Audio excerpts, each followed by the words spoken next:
Hey, good morning to you. How you doing? TGIM, are you smiling this morning? Are you?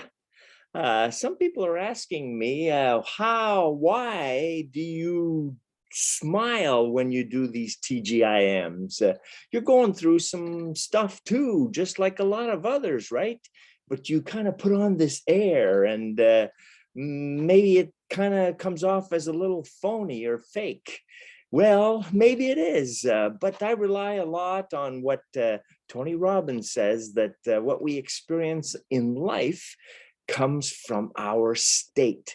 And sure, moments do require sorrow or grieving or mourning, but that's not really necessary that we have to do it all the time for a long period of time, as much as we can kind of control it, right?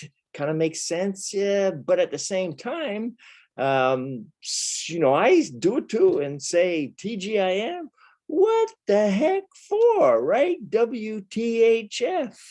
Why do we always have to try and be positive and be happy and be TGIME and all that, right?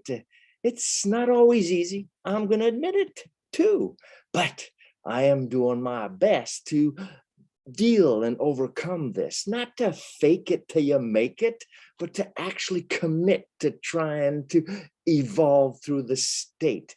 We don't really break. Sure, we have broken hearts and such, but it's about being unfinished, notwithstanding, and committing to evolving some way, shape, or form. I saw an interesting sign at a hockey rink not too long ago, and it said something like this: somewhere around this rink, there is a little kid that wants to be just like you someday. So you owe it to them to be the best that you can be. That was aimed at the players, and maybe even aimed at the parents, maybe even aimed at the coaches and the refs, right? Somebody is generally watching, and it behooves us to be conscious and cognizant of that, to add more purpose, if you will, to our existence. Someone is watching and maybe want to be just like us. So it's important that we choose the right thing that you want them to be like us about, right?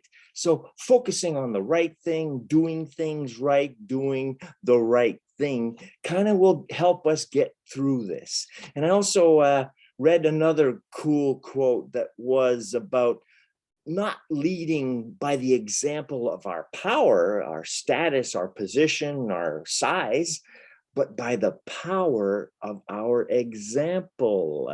So how we live, how we do, how we be, how we have, and how we give tells the world, it tells those watching a way to do things. Something to think about, right? And another caveat to all that is, once you do it, once you be it, once you have it, and once you give it, let go, become detached to any particular outcomes, because that's where a lot of times the pain comes from. We talked about that a few weeks ago, expectations and unmet expectations, right? Well, it works with this too when we're trying to get out of a rut, when we're trying to overcome a adverse scenario, a situation, a life moment that hurts, right? Keep going and keep thinking of how to evolve through it as unfinished work, right? So that we can be the best that we can be for others. Make sense? Lots to think about again today. We do this on purpose so that we can keep growing, keep grabbing, keep reaching, keep climbing, so that we can have awesome days, awesome TGIMs, and then Tuesdays and Wednesdays and so on, so that we have awesome weeks and we make them one after the other, moment after moment, so that we are living fully happier and healthier lives. We can do this. Have yourselves a fantastic day and an awesome week. Cheers and ciao.